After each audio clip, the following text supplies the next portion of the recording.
vài rê cái đó à thì phải xin có hồn lui rồn dây train Assam police ta về nên nuôi à Assam forest là ran luộc hà la với là hiện còn MLA tu main vài rê ta bị quý sản tu lệ bị dấu bị quý khám vàng hậu tu rin kể nó bền ngắm lâu hiểm bạc căn tin để lại tiếng ruling MLA ni mo opposition MLA ni mo vài rê ta bị quý khám vàng hậu tu rin tu mà căn MLA căn rô về khô tên là căn lâu ni với là hiện xin lại căn gần tên nè kan ram an vei wa kan ngai với là kan rô về khô là thu ni kan ram rô về tu ta con ni ya opposition làm con ni thấu tu mà kan nga man lom lom hey hian kan ram về hun zia min bu ti ra ni với là hian chu tu sin lai den kan viet masata kan sei duwa ram ri su la kan bi zo bi kui den har san nar to ka kan ai o kan khan hual ten ke na pen lo ni chu với là hian sin lai den na kan ti ni sin lai den kan thil phut chung cha với là hian soi kan du le chu Assam forest in an lua Assam police in veng ra la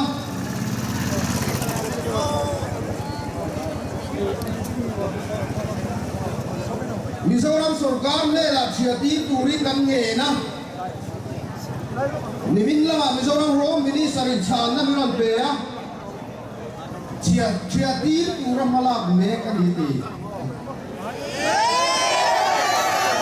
tu na chiati tu to malak me kan iti khalang man to lo ju lai da yang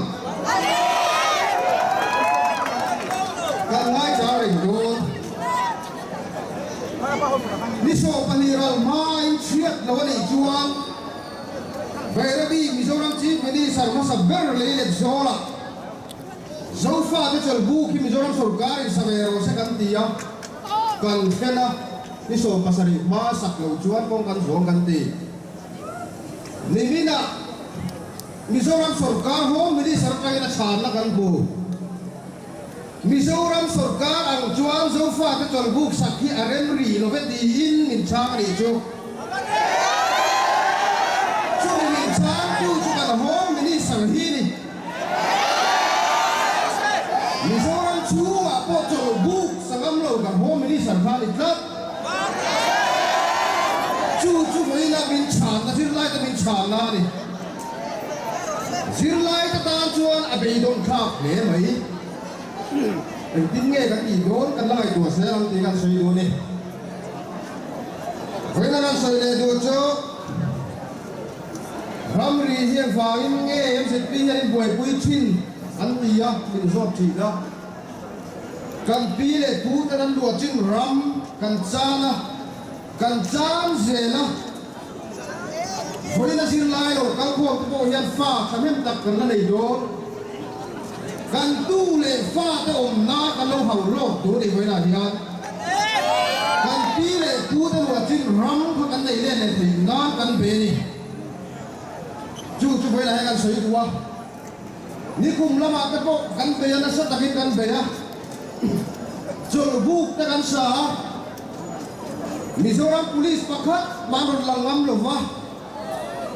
Assam police sangat chuang in zirlai ta chol buk saktum min vua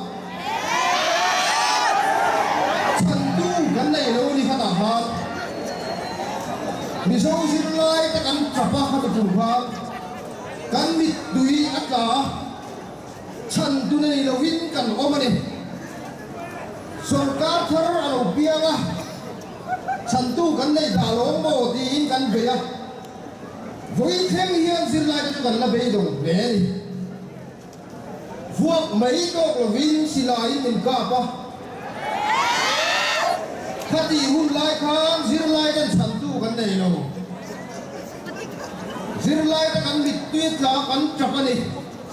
với là hiền hàng sợi non lệ cả đủ khóc mày phà phà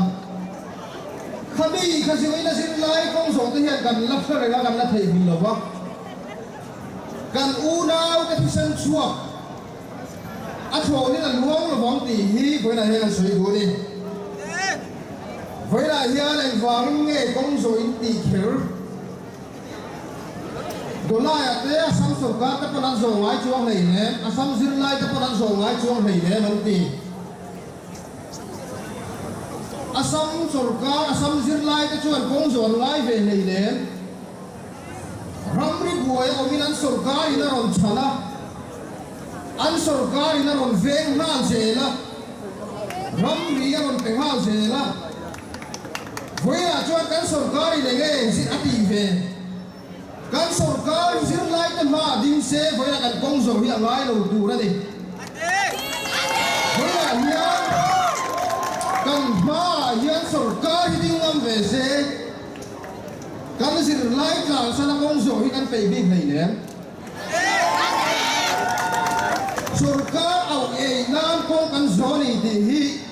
Mizoram mi pui mi lau piat sak se kan du khop mai kong so ngai to lo tur hian kan sarkar hian bala se kan du ni sarkar in ka sarkar huai sen zir lai te hian kan ma mo ni he voi na kan soi duwa atto kana kan soi do cho Mizoram kan chan bel zela kan pile puten kan soi fo tri na thì ngama an lâu về cần chan zela min luộc khát sặc zela với là căn chua chan non lệ zin lai te hian kan du do va Mizoram kan chan bel zel lo na ke kan pen zel do na ni ti kha atop na kan sei do ni e kalo be